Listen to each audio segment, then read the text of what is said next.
Hello and welcome to the Happiness Is podcast with me, your host, Bruce Aitchison from Happiness is Egg Shaped. And way back at the very beginning, when we first started talking about doing a podcast, it was really an excuse for me to speak to people that I wanted to speak to.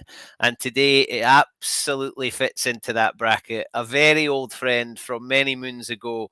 Didn't go to school together, but we played a little tiny bit of rugby together and played against each other. And then off he went on his travels, and he's never really stood still since. I caught up with him very recently and straight away hit him with, would you do a pod? And I was delighted when he agreed to do it. Scotland International, well travelled, and now doing amazing things in business. I am absolutely delighted to welcome the one and the only Mr. Bruce Douglas to the pod. Hello, sir. Hi there, how are you doing? Fantastic introduction. Thank you very much for that. Yeah, I'm delighted that you're here. And it was very cool to play with and against somebody that went on and did the things they did, especially when you didn't stand still. You've never really been able to plan life, have you? Well, I suppose it's one of those things. You have things that you want to achieve, but how you actually get there, you never quite know. You have to kind of adapt, especially if you're involved in sport. It's not you don't have a huge amount of influence over where you go and what you do. But I've had a nice journey. Who advised you at the very beginning? Who were your sounding boards? It's a difficult one. I mean, your parents are the obvious ones because they're the ones that kind of see what you've kind of sacrificed to try to get yourself to the stage where you've got an opportunity. And then when you get into it, you just kind of speak to as many people as you can. But I was quite lucky in that I always had somebody who'd be an older prop playing in the same club that I was playing at. So at Harriets, we had Jockey Bryce, whose boys have both gone on to both played for, one of them's played for Scotland, one of them's played Scotland Sevens, I think. Yeah. Moved on to Quins, and Jason Leonard was there. Back up the borders, and George Graham was there. So in terms of kind of people who are on your journey, but 10 or so years ahead of you, or sometimes 15 or 16 years ahead of you. In some people's cases, there's always been that kind of slightly more experienced people around, which is one of the great things about sports teams.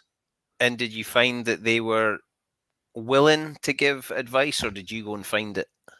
Bit of both, really. I mean, I think the sort of good players know when to give you the benefit of their experience, rather than thinking I'm going to have to tell somebody what I know all the time or sort of force it on anybody. And I think the fact that they, if they've kind of been around for a while and gone through some of the things that you're on your journey, they know when to sort of step in and say, by the way, or and equally, they're open to having a chat and someone coming up and asking them a question. So yeah, a bit of both, most likely. You had to make up as you're going along, though, because there was no template when we were growing up. The game wasn't professional. You left and you got a job and you played at your club, and that was where you went. And when we were leaving school, the whole thing just got blown up. Did you want to be a professional rugby player? Absolutely. I mean, I was in my last year of school when the game went pro, and I remember I went to study in Edinburgh University, and one of the great things was because I was involved in the Edinburgh team on occasion, and they didn't really know how to. They didn't have academy contracts or anything like that, so they didn't necessarily know how to structure it. So what they used to do is give you 50 quid if you turned up at a training session. So people would just turn up to hold bags and turn up at the team run, and the coaches didn't really, they weren't thinking about their budgets or anything like that. It wasn't a big thing then, so you just had to sort of make the best of it whenever you got to get involved. So when you were leaving school and went to study, was the plan sports science you did originally, wasn't it? That's right, yeah. So sports science then sort of evolved into physiology and psychology. And was sports science just because you couldn't think what else to do, but you wanted to work in sport? Well, I think it was one of those things that I was very committed to trying to become a professional rugby player. When I first started, I thought it would help, and that's half of it. And then the other half of it is there's nothing else that jumped out at me that really interested me, because I think, like most people when you're younger, I know you are the same. Sports what interests you, sports what you enjoy, and that's what you can connect to. And I think that it was something that appealed to me, and the right balance of being something that I was interested in with nothing else that was kind of really overtaking it. So you say you wanted to be a professional rugby player. Was that because? Well, why was that? Why did you want to be a professional rugby player? I think I'd always enjoyed my sport in general when I was growing up. It was rugby was my game. It was my family's game. We really enjoyed it. We were really interested in it. and I think the opportunity to do that for a living was hugely appealing. Also, desperately, I'd been lucky enough to play for Scotland at all age groups. Played with yourself in most of those teams, and it's just one of those things that you don't necessarily want that to stop. You want to, after you've done the 18s, you want to do the 19s, the 21s as it was then, or 20s as it is now, into the A team. You want to make it all the way. So I think it was just a natural progression. It wasn't. It was a strange one because it wasn't something that I saw as being out of my grasp. Like I didn't see it as being a pipe dream. But something that, if I could sort of apply myself to it, then it's something I could achieve. How did Harlequins come about? Again, going back to what you're saying about the SOU not being super organised at that stage, or no unions being super organised at that stage, about how they did it, I think most likely a player who was on the trajectory that I was on at the time would have been involved in academies and had contracts and been signed up to things, but that just wasn't the case back then. So we played, I think at the time when I was coming out of the under-21s, Edinburgh were trying to sign Craig Dowd, and that was taking up a significant budget for their props contracts. So the head coach at the time said to me, like, I've actually phoned him to say, look, is there any chance of getting a contract with Edinburgh? And he said, look, our budget's taken up for props for next year, so fair enough. I got a tap on the shoulder from Mark Evans after the Scotland-England under-21s game. He just said, what are you doing? Have you got any interest? Said, yes, absolutely. And then the rest of it was history. And then subsequently, I think Craig Dowd went to Wasps. And Edinburgh phoned me up and said, are you interested in coming along now? To which case, my that ship had sailed, and I was quite enamoured of the potential move to Quins. So you're kind of comparing then to now, in that players would be signed up to academy contracts and all that kind of thing. Were you doing this on your own, away from any kind of agent influence? I got an agent because I didn't really know how to handle it, and I remember speaking to my dad, and he was saying, "Look, I think if you can, there's people out there that will represent your interests and whatnot, so you should probably find one." So spoke to a couple of guys that that I knew who were involved, and then they recommended somebody. So I had an agent for who just I think it was very easy cash for the guy. Just did the Harlequins deal after they'd already made the offer. But so I got an agent to get involved, but it was one of those things that there wasn't a huge amount of influence that the agent had at that stage. So you pack your bags and off you go to Harlequins, and at that time, money was flying around, in that nothing was really particularly settled at that time. There was players arriving from league into union. There was players coming from the Southern Hemisphere because it seemed like the streets were paved with gold in the English Premiership.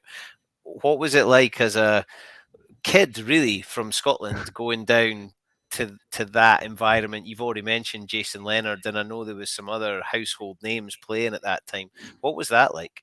It was a great experience. I mean, when I went down there, Quins had just won the European Shield the year before. So, but I think they'd had a fairly poor league campaign. But they'd still been involved in the final. They still had some big names. When I played my first game there, my first game was actually in the Heineken Cup, Castro away. And the front row was Jason Leonard, Keith Wood, and myself that day. So it was really exciting stuff for a 21-year-old guy to come down from Scotland and then go over and start playing in these games with the highest profile players in the globe in the front row, certainly by a long shot. So yeah, it was fantastic. Really, it was great. The quite diverse squads, and that was one of the big differences, because at that time Scotland maybe had one or two Kiwis, and that was it. And there wasn't really the kind of diversity in the squads that you get outside of Scotland. I mean, you probably don't get as much these days because of their English qualified players rules that they're bringing in, but certainly there was Garrick Morgan was involved, the big Australian lock. There's Taniela Fuga and Ace Tia the Samoans playing there. There's Norman Vindiri, the Fijian fullback. There's a lot of, a real sort of mix of different players, as well as Will Greenwood, Dan Luger, some of these guys as well. So it was it was a really interesting time, and really a nice club to be part of. You've got a brilliant Tia story on your bus. I'm not going to get you to tell that now, because that'll spoil it if you ever go to dinner. But I've spoken at a couple of dinners with you, and I love that story. It always tickles me. So you go down there, but props are not supposed to be playing at that level at 21. Props are supposed to get better with age. What made you ready at 21 to play at that level in that company? I don't know if you're ever really ready. I mean, I remember, you always think that, if you're if you're good enough, you're old enough, or at the other end of your career, if you're good enough, you're young enough, because you can always make an argument why you should be involved. But I think there's lots of kind of things that have changed in the game, and conditioning is one of them. But I suspect partly because of my studies and the stuff that I was interested in, partly because the Scottish Institute of Sport has started to get involved. I was reasonably well conditioned in the gym for that era, if you like, because there was still a situation where you'd turn up and a lot of the guys didn't do leg weights, for example. They just did a bit of bench and a bit of chins and stuff. But I sort of had a reasonable grounding in that up here, so that actually helped quite a bit. But it's I still think young players these days, they're coming through, they absolutely can make an impact quite quickly, and we see that across the board with various players stepping into their club sides and doing well. Did you realise at the time that you were soaking up lessons for the future, or were you just picking up things to get you to the game on Saturday or to get the next contract?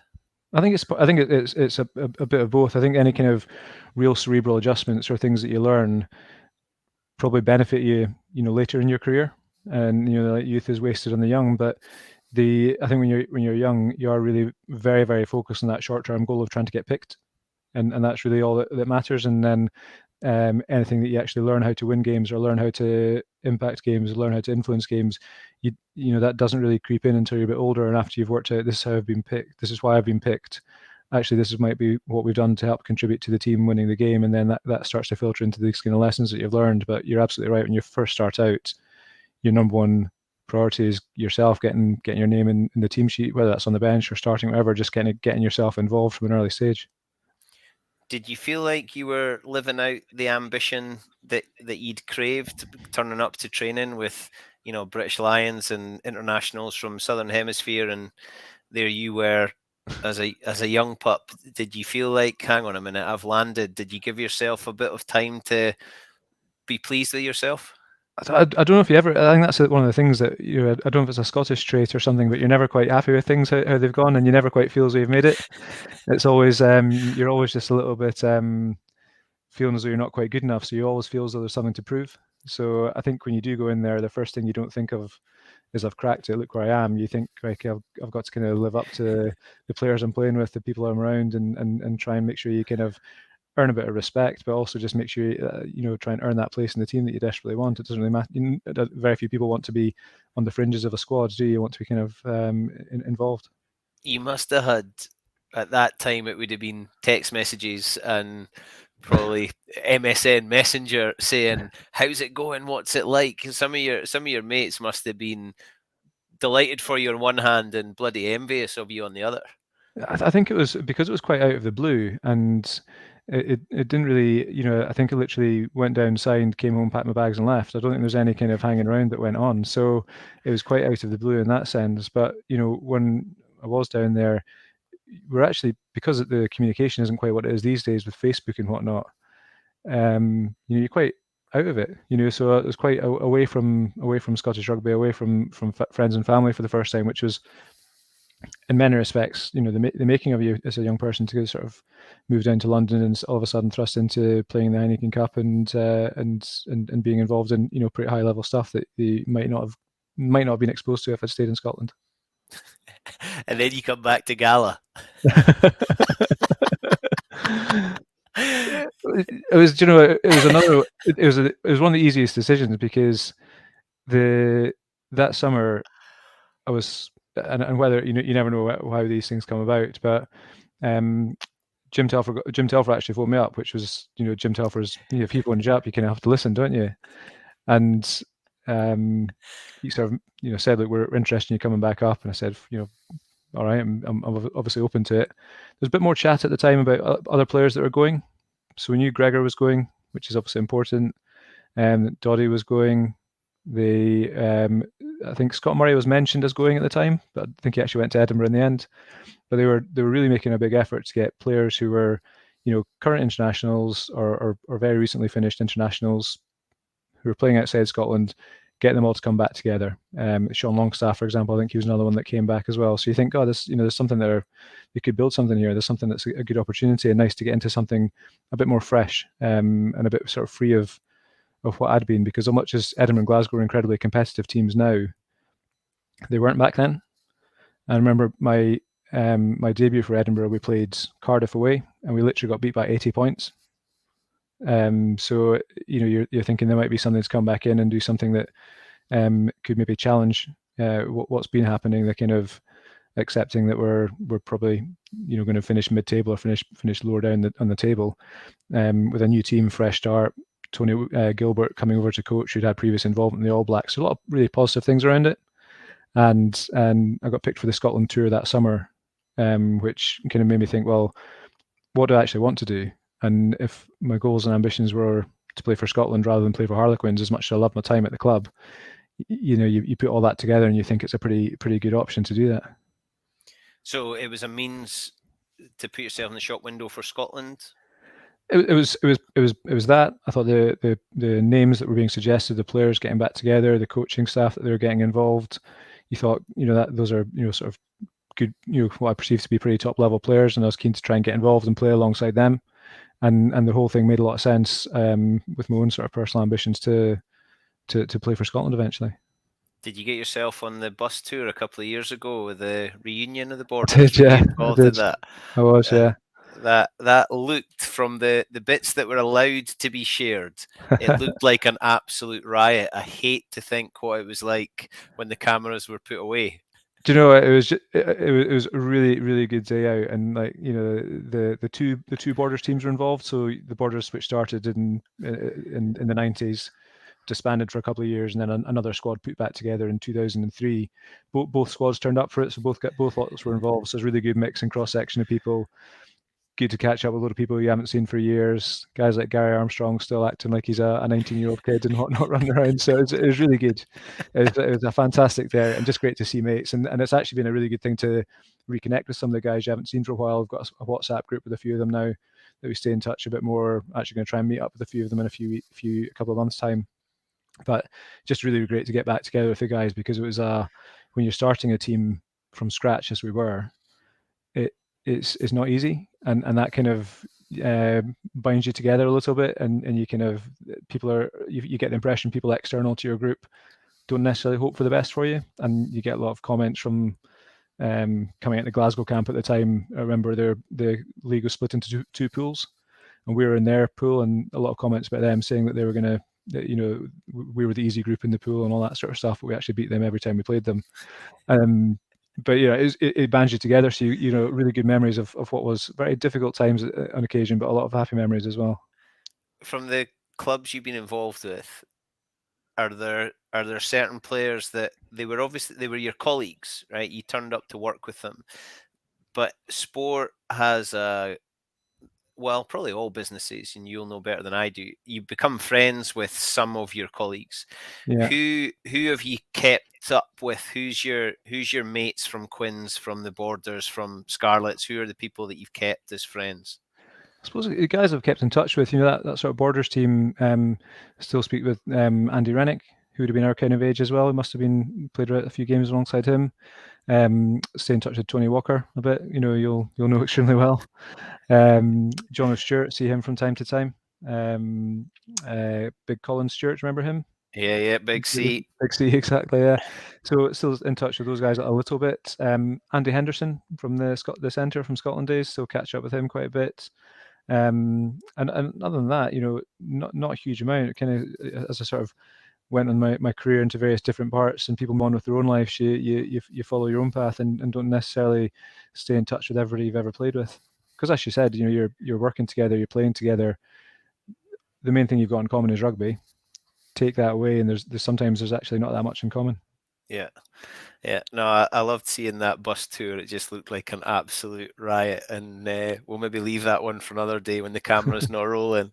So the Borders, one of the attractions I think was Tony Gilbert, and I know he had a reasonably significant impact on you, not just for how you played the game, but you as a man. How did that come around? So Tony was a school teacher by trade originally, and he was a very good educator. So he perhaps wasn't the most sort of tactical genius of a coach that you ever had or anything like that, but he was very good at teaching young men lessons. about how to do things better, about how to make the best of yourself, about how to conduct yourself, I suppose. You know, just simple things like he made us wear suits, and every time we got on a plane, you had to wear a suit. Different coloured shirt to travel there, different coloured shirt to travel home. Memories of people running out of the hotel at 6 o'clock in the morning, putting on one shirt because they've got the wrong one on. And, you know, he just just wanted to sort of instill a bit of sense of standards and a bit of discipline in us. And he just had a very nice way of teaching us lessons that were funny and that stuck with you. And I can still, you know, reel off, you know, a few of them now. You know, just really simple things about talking about how to practice, like or how to get better, or how to be ethical but still beat people. And you know, he just had a really memorable way of imparting wisdom and imparting his knowledge to you. And he enjoyed that, and he also recognized that we were a brand new team, so he kind of got the balance right of thinking, well, these people who don't really know each other, we need a lot of nights out to get to know each other, to enjoy each other's company. We need to do things away from just playing rugby to connect with the community and connect with the people that are hopefully going to come along and support us. And he took that view that, which, you know, unfortunately didn't work out, but he took the view that everything we do this first 2 or 3 years of the team is going to set this club up for the next 50, 60 years. And perhaps wasn't as supported by the SRU as he could have been with that. But had that sort of initial long-term vision and ambition to put things in place that would be sustainable, that would let the club last for a long time. Did you quite like that feeling of being part of circling the wagons and it's us against the world? Was that you've kind of mentioned something similar in a couple of your stories there? Did that become quite appealing, or was it tiring? I think we got one thing that the group of people that were involved got the very, very initial bit just right, but then just didn't kick it on from anywhere. So that circling the wagons thing was, you know, probably the right mentality to begin with, but not the right mentality to grow and kick on to the next stage. It became perhaps a little bit non-collaborative, shall we say. And when we didn't necessarily get what we want, we maybe shut down and weren't as interactive and collaborative with others as we perhaps should have been. So it's different stages, you know, and teams, you know, shouldn't be the same forever. Teams should evolve and they should grow, and your culture should do that and evolve with that. And that's probably something which was really well done to begin with. The evolution, or the next stage, probably some people lost enthusiasm for that as budgets were under a lot of pressure, gradually being reduced. Wasn't really the kind of support to keep reinvesting, I suppose, and keep growing something. So how much as a player were you aware of the other things that were going on? I suppose the politics of it. Were you aware of that, or was it just turn up, lift the weights, throw the ball, play the game? I think pretty naive to it in the beginning, but I think as it becomes more obvious that the SRU wanted to cut the borders, but we finished above Glasgow, so they perhaps, I don't know if morally is the right word, but perhaps they couldn't justify cutting us if we were the team that finished second highest out of the 3 teams. So as it became more and more obvious, as you know, we only had one coach for a while. So Steve Bates was left coaching by himself, and the other coaches went off to get involved in other things. Richie Dixon, who was the SRU's, I think he was maybe a coaching development director or something at the time, he came down a couple of days a week to help out, and he was excellent, really worked hard. But it was clear that the budgets were going one direction, and that the SRU didn't necessarily want to invest more in the team. They wanted to invest less, which led to more players either being cut, less quality players being brought in, kind of anybody they could sign type of thing. No investment in facilities, generally that sort of going backwards or something. And I think it was just a very much that sort of slow way of dying, if you like, of rather than just saying, look, we're going to cut it. There's definitely the last couple of years where the lack of investment, the lack of commitment from the SRU to it was obvious, and probably fair, and probably quite right based on the budgets that they had available, and the subsequent improved performances of Glasgow and Edinburgh since. But it was still an unpleasant couple of years when you're losing most weeks, not getting the same support. You know, fitness coach is suddenly not there anymore because we can't afford it. So the gym was just a group of people off doing weights and a group of people playing a bit of football, tennis, kicking the ball back and forth over a makeshift net. So any sort of good work that had been done at the beginning was just completely gone, and it was kind of 18 months to 2 years of it being fairly obvious that we were going to be cut. So did someone come fishing for you, or did you start the ball rolling to look for a way to get out? When the team was when the team was cut, they called all the pro players together in Edinburgh, the Glasgow and the Edinburgh players as well, and they called the Borders guys to meet half an hour early. Can't imagine why they wanted to do that, but we went into the room where we were supposed to meet, and I walked in, and Stuart Grimes was there, and he said, "Oh, we've been cut." And I said, "We're not getting an announcement about it." And he's like, "Oh, he found a load of forms that had been left on the table that were supposed to be handed out to us to explain what to do next after your team's been cut." So before the SU came in, he'd already kind of read it, and we were like, so we were aware of it then. So came out, got on the phone to the agent, and said, "Look, this is what's happened. There's probably not space at Edinburgh and Glasgow for another prop, and the most efficient thing will be for me to leave. I think the most effective thing will be to start find something else." So that's what we did. Scarlett's got in touch, which is great. Scott McLeod had been down there for a year. I phoned him. He was absolutely loving life down there. He was playing very well. The club were doing well, so went down there. And Scarlett's the same but different, passionate place. Rugby's the thing. Yeah. Community involved, and they sign a big dafty like Scott McLeod. But he learnt a lot down there. It was probably a real watershed for him. As a player and as a person, I would think. So you go down to Scarlett's. What's it like being a foreigner, I suppose, in Wales as a rugby player? No, you're right. I mean, especially in that part where a lot of them are Welsh as a first language, so they are quite potentially somewhat. You do feel like a foreigner. It's different, but it was great. I mean, rugby's big down there, as you know. There's a lot of top players. Steve Jones, Dwayne Peel, Smiler, old Matthew Rees at hooker. A lot of really good players down there at the time. Regan King was playing in the centre and carving it up. So it was another really great place to play. And I suppose the difference is it was very similar to the Borders, community-wise, countryside town, not a city or anything like that. So no big obvious businesses, but no question they wanted to invest and do the best they can. The new stadium was coming, so it was just a real different mindset that this is a club that's keen to go places, coming from somewhere which was gradually shutting down. So did that make you a happier human? I think so. I think that there's a kind of a sort of dissonance with being a professional player, but not feeling that well supported and not feeling as though you're in that kind of situation where you can thrive. And you go down there and there's a real kind of desire to do well, which comes from the board and comes from the people who are working in the office as much as anything, rather than just as well as the players. So you're in Wales playing rugby, the Yeah. the game of the gods. Were you walking along the street? Did people want to ask you about how you played and giving you grief about how you scrummaged on the Saturday? You definitely did. I mean, there was not a huge lot of places to go out for a coffee or anything like that in Glenackly, but there was a Starbucks in the local shopping village, or whatever you call it. So players would go there for a coffee after practice, because some players would live all over the place. So you'd go and have a coffee and drift off. But the locals would have no question, no, they wouldn't hold back giving you an opinion of how you thought that you played at the weekend, whether you played well or badly. But you'd certainly get, you'd get their opinion quite clearly and quite strongly.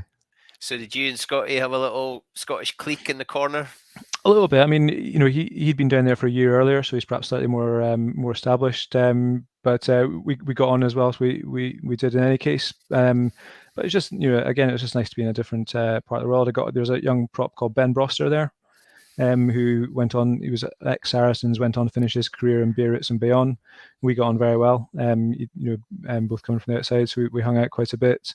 And then just generally, the sort of rest of the guys, it's quite an inclusive group for the guys that lived locally. A few of the guys that lived away, but Reece Priestland lived literally across the road from me, so I used to chat to him quite a bit. And just generally the guys are, I think rugby guys, when you do get together and people are not in their hometown, there's that sort of natural way of being inclusive. Deacon Manu, one of the other props, the Fijian guy, he was there as well, got on really well with him, so we had a nice little group. Did that make you refreshed when you went back up to Murrayfield for Scotland camps? Well, I only went back up for one. When I joined the Borders, I played every one of my 43 caps was from the Borders. And then when I left Scotland, I went back for one training camp just before that Six Nations. And who was it that was injured? Ewan Murray was 50-50 as to whether or not he would play that weekend. Murray Lowe was going to go on the bench either way. And I was called in because to see if Ewan made it through or not, so Murray would step up the first team and I'd go on the bench, I think.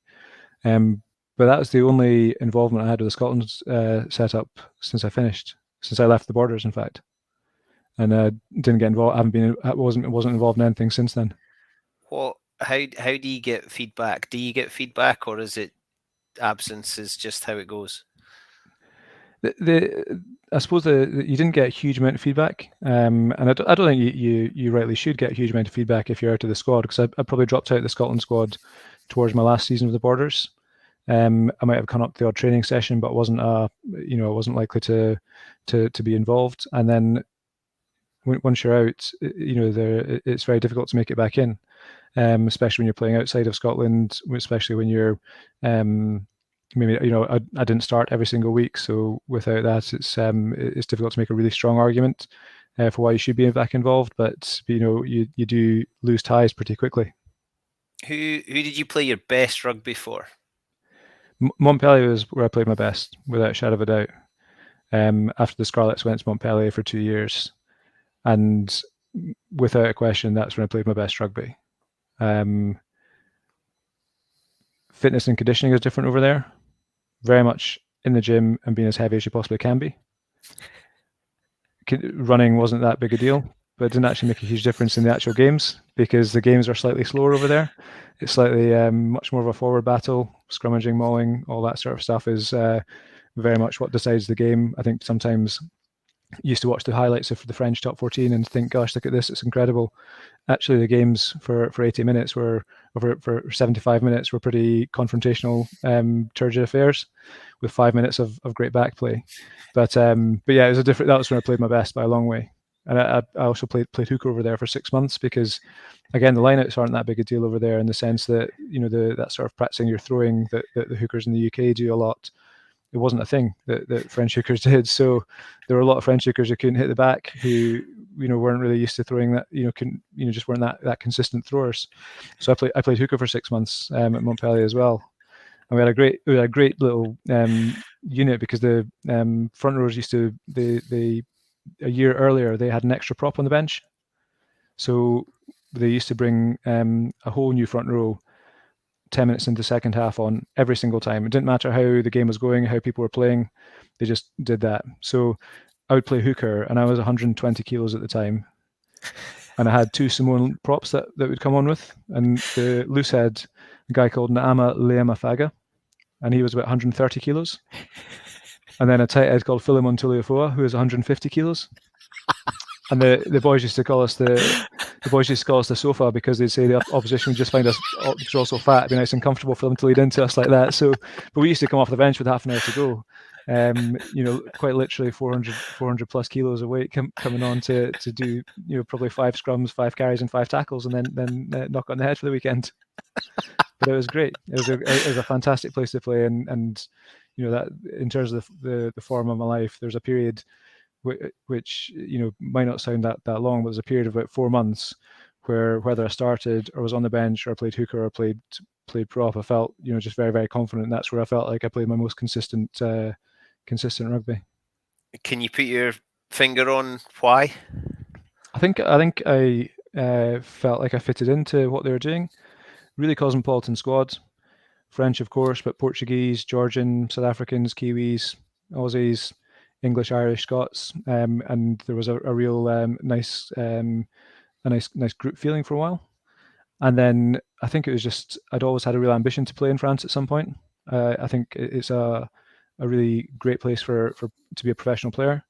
I think for front row players playing in the top 14 at the time, probably more so than now. I think the English Prem's probably a bit more up there now. But at the time, the top 14 was just a fantastic spot to be in, and a really great place to play. And just really, I really enjoyed it. Just really took to it. Why? And I've asked this to almost anyone I ever speak to that's played or coached in France. Why can they not win away from home? It's a really different mentality. So the French as a nation are emotional. You'll see it in their national team. They do emotion actually incredibly well when it's a big event like against New Zealand recently, or when they're really written off and it's back against the wall. They really do emotion very well. But week to week, the desire to win at home is so great that when you've won, there's a bit of a relief, and the preparation for an away game is slightly less. If we were playing Toulouse, I think we had four current French internationalists in the team. So we had Louis Picamol, Julien Thomas, Francois Tranduc, and Fulgence Ouedraogo. If we played Toulouse away, they wouldn't pick those 4 guys. So you're thinking, okay, that's a slightly weaker side. But then because you've won at home the previous week, there's just a slightly more relaxed atmosphere. Then you go away with a slightly weaker side, less of an intensity in the build up to it. You lose, and then they act like there's been a big catastrophe that they can't understand why it's happened, and there's loads of pressure on again, and then you have to try and win at home.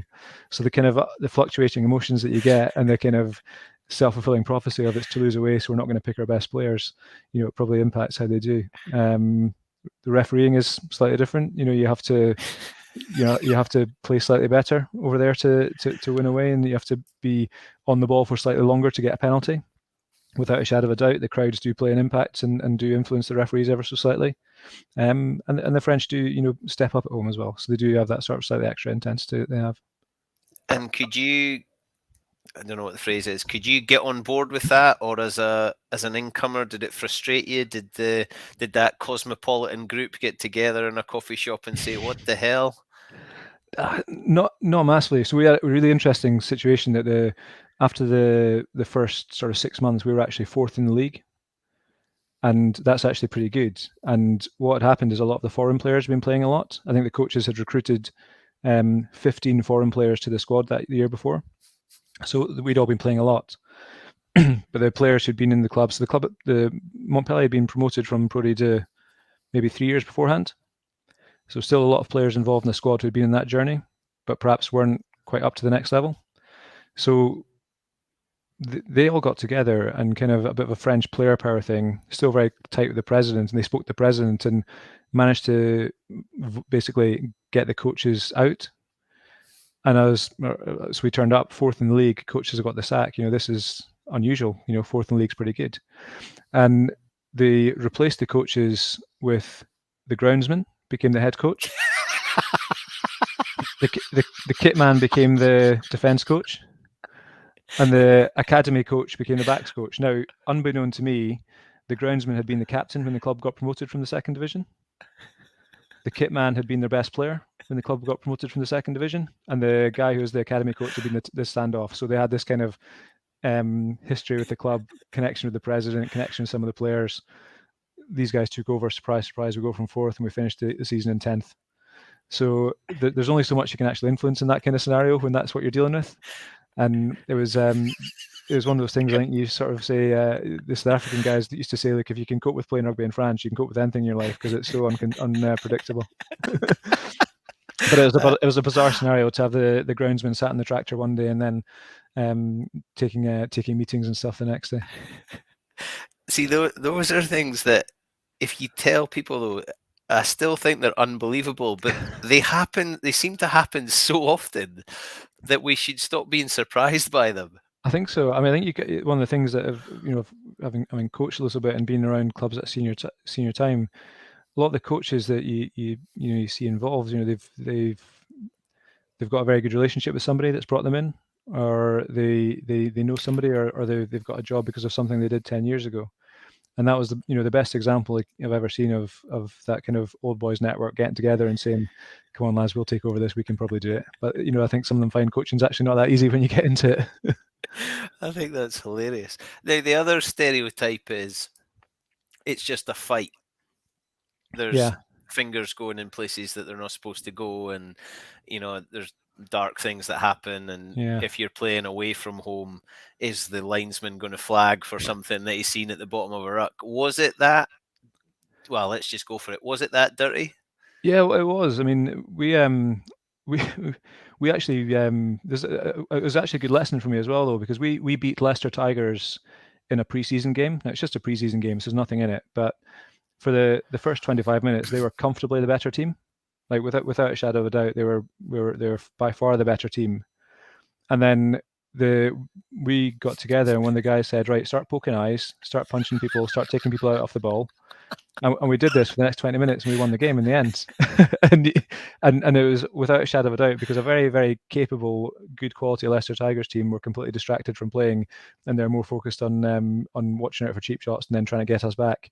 And we managed to sort of sneak a win at the end of it. Now it's just a pre-season game, but it just kind of proves the point that that's there's something in it these French guys like. And then in the games that we played, they had what they call the bagarre générale, which is basically an all hands fight. So both sets of players, 15 on 15, everybody gets involved and starts fighting.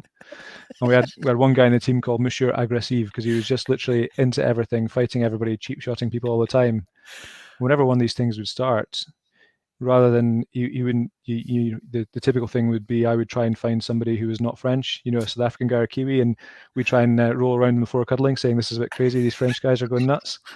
But this French guy would run around punching people from behind and taking all sorts of cheap shots and whatnot. So it was less controlled. And whenever you had one of these things, you would restart with a scrum afterwards because it wouldn't be, you couldn't pick out who's penalised. So I definitely had that kind of slightly more old-fashioned approach to it than what was going on in the UK, and certainly far removed. And think far removed from what the French league is now. So it was just everybody's at fault, so let's just start the game again. We'll just go for a scrum. And I mean, there's some times where we would literally stop these things because we were tired. It wasn't it wasn't the kind of thing that you're thinking, okay, these things don't come to a natural conclusion. Nobody really wins them. So we just restart with a scrum, and we'll just pretend it never happened. I love it. I absolutely. So, are you taking lessons there as well for everything that you're up to now? Like, are all these experiences just piling on for what you're going to do and how you're going to work in business? I think so. I mean, I think the one that I talk a lot about player transition to people when I speak to players, because it's a big topic for players, especially when they get towards the end of their career, and people always bang on about having transferable skills. And I think the reality is you don't have transferable skills. Skills are things like your ability to pass and tackle and whatnot. What you do have is transferable qualities. So you'll have an understanding that you can practice something and get better at it. You'll have an understanding that you can perhaps not be perfect at something, be able to have a bit of confidence to back yourself to do it. You have an understanding of you can achieve things at a very high level by working together and by having a bit of a plan, rather than thinking we'll just see what happens. So if you have a good game plan and everybody's bought into it, and you're all working towards the same thing, you can perhaps overachieve or get those synergies that you get. And I think that a lot of that does come from playing a team sport, at a high level for a long time. And also the little bits of coaching that I did where, you're trying to influence a lot of different characters and get them all to work together effectively. Not necessarily having to be the best individually, but recognize their part in it, what they can do to be effective, what they can do to make the team more effective, and how that comes together. I think that's a really important lesson that people can take forward. And again, it's a transferable sort of quality that people have, I think, from playing pro sport. You must have learned a lot of how not to do things as well. Absolutely, yeah. Absolutely. Well, that's it. I mean, it's I played my first pro game in 1998 and my last one in 2014 with only the English Championship trophy to show for that. So there's a lot of things which didn't really go well. I mean, one of the things which I'd say poor coaches do, which I saw often in my career, is they try to be perfect at everything and try to tick absolutely every single box, and that's probably not realistic, and it feels a little bit more like covering their back rather than actually trying to win the game. And I think that when you do get into it, recognizing where you can be really good at something and how you can collectively apply that strength to whether that's in business or sport, but what are you really good at and how can you apply that? I think that's the sort of one of the key things to take out, and recognize that you might not be so great at something, and that's absolutely fine. That's totally okay. Some player might be a fantastic think of a prop, might be a fantastic scrummager, might be really, really good in the short areas, but perhaps isn't that fit. That's probably okay. You'd probably take somebody who's bigger and stronger and is going to lock out your scrum 5 meters out more so than the guy who can run extra 100-meter sprints or do more down and up. So I think recognizing what the priorities are and what's really important, is key, and I think that you can apply that lesson to sport or business as well. And Worcester was where you got the chance to start dipping your toe into life after rugby, or had it started quicker than that? No, a little bit at Worcester, a little bit of work in a recruitment company whilst I was there up in Birmingham. A little bit more in Bristol because the same company had an office in Bristol. So I did just a little bit, a day a week, a day every 2 weeks, and didn't really achieve much in that time. But you got an understanding of generic business, I suppose. And then had a really nice transition out. So when I finished playing, I was contracted to Bristol, but I finished playing. I was on loan at the Dragons. I then coached at the Dragons 1 day a week, so I was the scrum coach there for a couple of years. I worked 4 days a week in recruitment, so I had that swap around of being 4 days a week in rugby, 1 day in recruitment, to 4 days in recruitment, 1 day in rugby. And then I still played a bit, so I played for Cardiff RFC, the semi-pro team. So I had that really nice year where I was busy, but I was transitioning out of being involved in pro rugby at a decent level. We went to 2 European Cup finals in the time that I was involved, played a game at the weekend, and then worked 4 days a week as well. So it was a really nice transition out without going cold turkey, which I think is important if you can. So you've spoken publicly, and I know you do things not so publicly, to players about what happens next. Who was telling you to do this? I've got a really close group of friends from when I was younger, and they all do various different jobs, but we all stay in touch, and I'm always keen to chat to them about what they do, and just to really find out about business and find out about work, because I was quite keen to go into business rather than into coaching or anything after I finished. It appealed to me as well. And one of the bits of advice from a good friend, Martin Crichton, who I was at school with, which I don't know if he even realizes how good a bit of advice it was, but I was just chatting to him about it one day, and I was probably quite negative about it, thinking I'm not sure what to do, I don't know where to go, I don't know how to go about it. And what he said really changed my mindset to it, because what he said was, what you don't appreciate is that you're in the position to actually choose your career, because most of us, when we're in our early 30s, we've taken whatever job we could get out of school, out of uni. We've got a bit more experience in that, so we've got a bit of a pay rise. Next thing you know, we've got a mortgage, so we've got another pay rise. Then you eventually work out what it is you want to do, and you can't quite go and do it.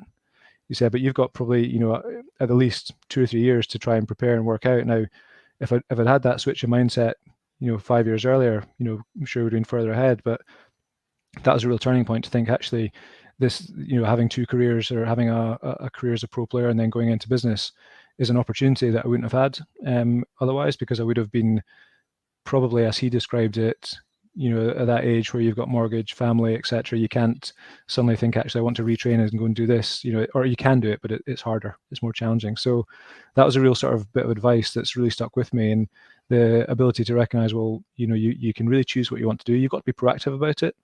You have to prepare, you have to learn, you've got to approach the next stage of your career the same way you approach the first stage of your career, which is being an academy player and learning and going through the grades and building up to it. But you can absolutely choose something that you really want to do. I think that's really an important, for me, it was a mindset shift, and I think it's an important thing for players, athletes of any sort, to bear in mind that the opportunity to choose is something that's not afforded to everybody. Yeah, I love that. Now, I was watching something yesterday, and they were talking about the swan and how the swan's elegant and graceful, but underneath it's going like the clappers.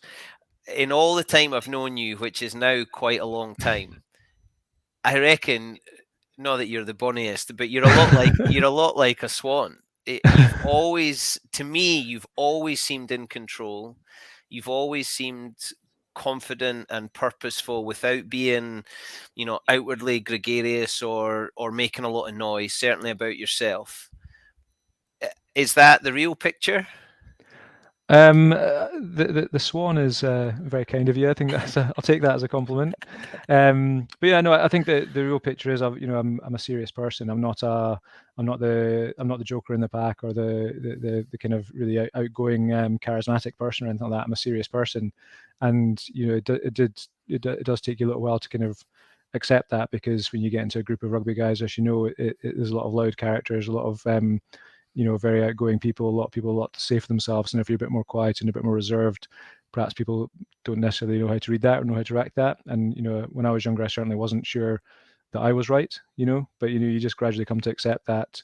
and recognize that I'm a bit more reserved, a bit quieter, and that's absolutely fine. But I'm reasonably clear about what I want to achieve, and I quite enjoy working towards goals or to achieve things. So yeah. So all of this, all of these diversions and roadblocks and trips elsewhere has brought you to this office in this moment, in this time. And as I say, back to that swan things, to me, you seem like you're gliding along and life's going well. We spent a lot of hours in a car once driving to dinner and back, and Yeah. I absolutely loved it. And I remember you talking about someone who'd approached you to work with you. You did your due diligence and decided that person wasn't for you. I don't think Bruce Douglas suffers fools. Well, I really want people to do their best, and I really want to surround myself with people who also want to do their best. So I think it's important that when you go into business, you're having a good business idea is of course important. Being able to understand how to deliver that is of course important, but realistically, you need the team to do it, and you need to work with people who have similar goals, who want to go the same direction as you, and who are working towards the same stuff. And I think that you can create problems for yourself in business, in rugby teams, in anything, by having people who are not aligned to what you want to do involved, and by having people who've maybe got individual agendas or who aren't quite as capable, and also by knowing yourself. So I know, I'm not easygoing. So if somebody is a bit more relaxed, they're probably not going to fit in with me as well. So I think there's a fine line to that. But I think the crucial thing is that it's not about so much not suffering fools. It's more about, the people are so important. And now, do you cause friction? Is that something you do to get people pointing in the same direction? No, I think you sort of be very clear up front, and recognize that there are some things that you're going to have to push yourself to do. And I think that you've also got to understand what people want, and why people do what they do, and what interests them, and try and make sure you kind of cater to that and support that as much as you can. But I think the giving people direction, balance it with a bit of support, give them whatever training or anything else that they need, and get them moving. And if they are struggling, again, speak to them, offer them some support. But I think it's really that sort of having that clear direction, that sort of vision of where you want to go, and understanding why people want to do it. That I think that's the best way to do it. I think causing friction in unnecessarily is that can cause more problems than you try to create. So Bruce, the young pup that disappears down to London Village, where the streets are paved with gold, where his boots packed and his jockstrap and his scrum helmet to go and pack down a scrum with British Lions, couldn't possibly have pictured where you are now. No, I think that's the great thing though, and I think that you take that get together at the Borders we had recently. Some other friends that I bump into. One of the best things is finding out what people are up to now, because there will be everybody that you've played with. We're all playing rugby now. People are running businesses, they're teaching, they're working with young people is one that you see quite a bit. They're still involved in the game in coaching or as administrators or something like that. They're doing things that are maybe a bit more scientific or very technical roles. There's tradesmen involved. There's absolutely everything. And I think that's one of the best things that I always like to do when I catch up with people or bump into someone, just really find out about what they've been up to, what's their journey been, and how they've kind of got on with the last few years. If you could go back and speak to wee Bruce, playing his bagpipes and playing rugby, and at 15, what would you say to him? Would you just say everything's going to be all right, pal? I don't really know. I suppose you just you just sort of remember those days as kind of had a very clear goal of what I wanted to achieve when I was that kind of age, and I wanted to play rugby. So I was lucky enough to have done that, and maybe maybe would have prepared for the finish of rugby slightly sooner. But apart from that, I feel very lucky with the way my life has worked out and the way things have been going and are going just now. I feel the best years of my life are ahead of me. I don't sort of look back on rugby and think, gosh, I wish I was still doing that. I loved it. I'm really proud of anything I was lucky to do in the game. Best years of my life are definitely ahead of me, and I think that if I was to go back and speak to the young man, it wouldn't be really to say doing anything better. Just find yourself that goal and work out to get after it and go for it. You've done some coaching. I saw you at Murrayfield recently. You were enjoying an ale or two, and entertaining some clients. I think. Are you a good spectator? I think I am. Yeah, I think it's something that's not always come naturally to me because I always like to be involved. I think that's another thing about myself I've learned. I do like to be involved in things. Um, but I think I'm really quite disconnected from the day to day of rugby. And I haven't been. I think I played my last game in 2015, coached my last game in 2017. I don't, I still have an understanding of the game, a sort of broad level, but the sort of the way guys are calling lineouts, the way they're setting up for their attacks and whatnot, I'm very detached from that and detached from what's going on day to day. So I feel very much like a supporter, and a spectator these days, and I do enjoy the atmosphere. I enjoy go along with family, with friends. We went to the Scotland Wales game with family the following weekend after that as well, which is really good. And I've become to really enjoy it. I don't watch tons of club rugby. I don't plan my life around a game at the weekend or anything like that anymore, the way I did for such a long time. But I really love the internationals. I love watching Scotland play. I love when Scotland win. It's sad when we don't do as well as we could. But I've got huge support for the team and for the guys that are involved in what they're doing. I love it. Right, we're nearly there. I love talking to you. I could go on all day, but we've both got other things to be doing and people to speak to. The When I speak to former players, and this is the thing I miss, and I say this often, I Yeah. can remember about 3 results in my life, but I can remember heaps of moments and people, and the changing room is the thing I miss. You're saying that you look back and I loved the changing room Yeah. before, after, win, loss. You see people at their best, at their worst. There wasn't phones or cameras or media or anything like that. What changing room do you miss the most? It's an interesting one because when people ask me that sort of thing, it's the obvious one that people mention is the camaraderie and the sort of gregarious nature of hanging around with the guys. The one thing I always miss is walking from the changing room onto the pitch. That there's just that kind of bit before where the warm ups done the warm up, the stadium's gradually filling up. You go in to put on your shirt and get yourself sorted out, and then it's very very um, quiet and nobody's really chatting too much. The coaches are up in the box, they're out of your face, and you're very much kind of with the team but by yourself to an extent.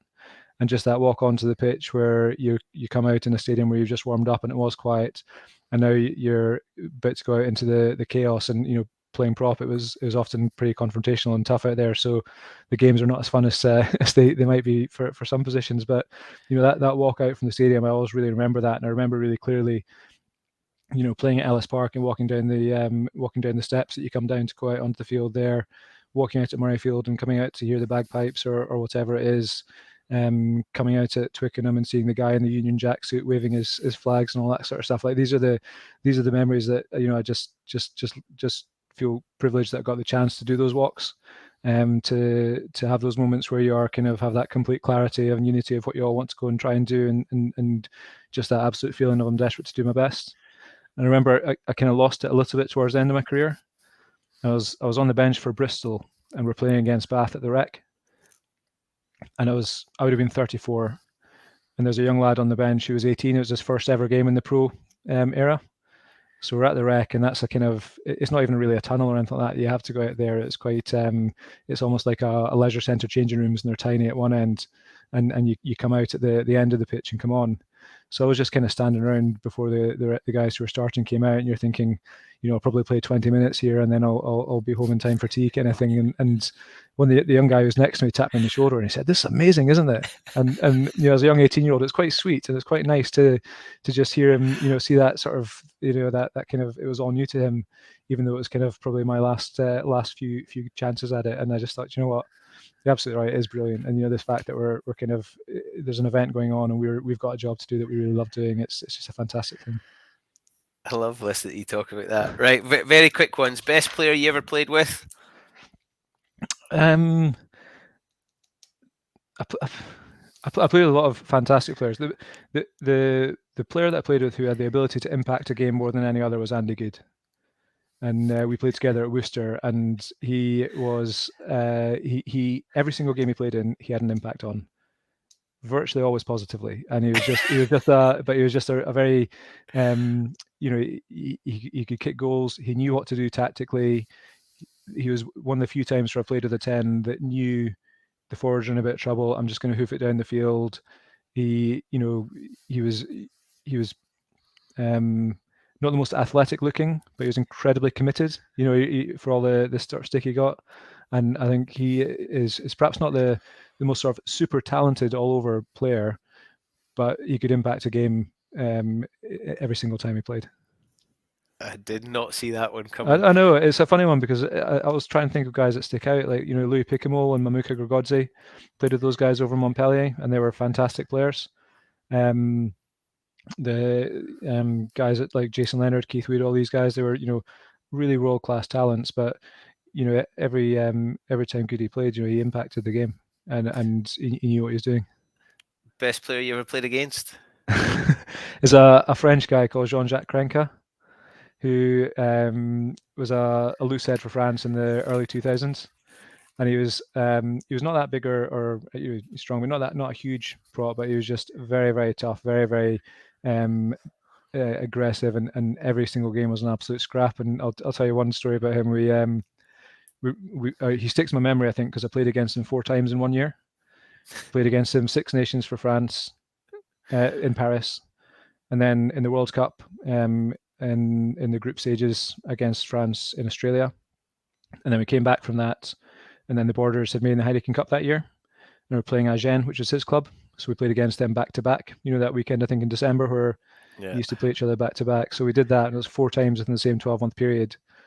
Absolutely battered me every single time.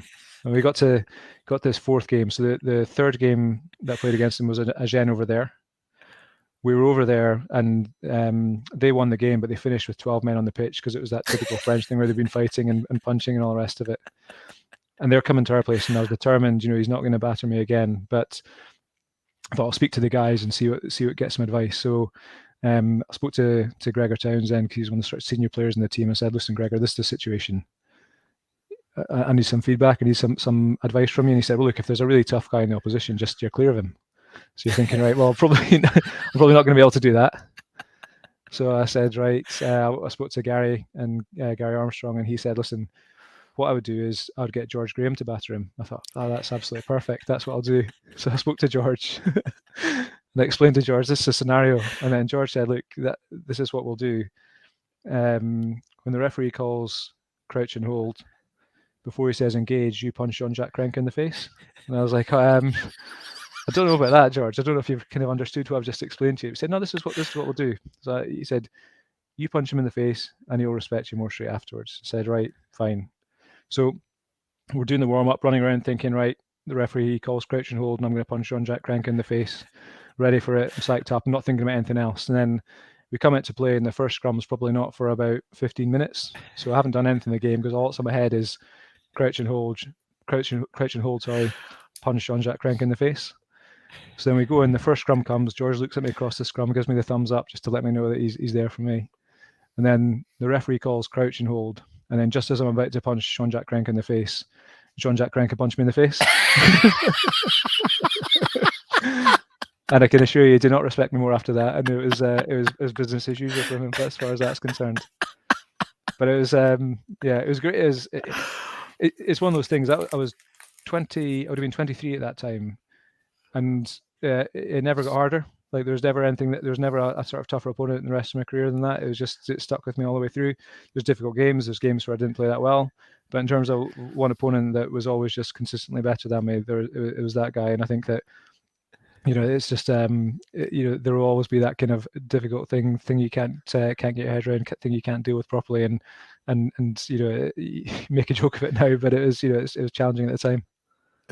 That's gold. I've just realised you're on my wall probably more than anybody else. I think you're in those 2 pictures there. Are those the age group ones? And then you're on my big sheet over there. So Bruce Douglas features quite often. Bruce, I love it. And we've gone on far longer than I told you we were going to go. And apologies for that. I've enjoyed it. Last question. For you, Bruce, happiness is?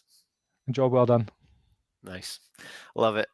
Thank you, sir. It's been an absolute pleasure. I'm glad we sat together at that dinner just a few years ago, and then we've No, that been was at very another good. couple, and I hadn't seen you for years and years. But as often as in this game, it's like we've never been away. No, exactly. It's always great to bump in, whether an event or whatever it is. It's great to bump into one, and good to see you as well. Thank you very much for having me on. Thank you, sir. All the very best. Cheers. Thanks, Bruce. I love it. I absolutely love it. This podcast is just an excuse for me to speak to my old buddies. And Bruce Douglas, what a superstar, an amazing journey and a great view on the world. And I think he needs to be listened to by future generations. Here's what to do and here's how to do it. Fantastic guy. If you've enjoyed it, you can listen on Apple and Spotify. You can watch on Facebook and YouTube. If you've enjoyed it, leave a review. Please remember, if you've got nothing nice to say, don't say anything at all. Tell your friends, go back and have a look at past episodes. I'm sure there's something there that you'll enjoy. Bruce has already mentioned Tony Walker. That's right, a previous podcast guest. Go back and see what Big Tony's got to say. My name is Bruce Aitchison from the Happiness Is podcast, and my happiness is egg-shaped. I look forward to speaking to you all again very, very soon.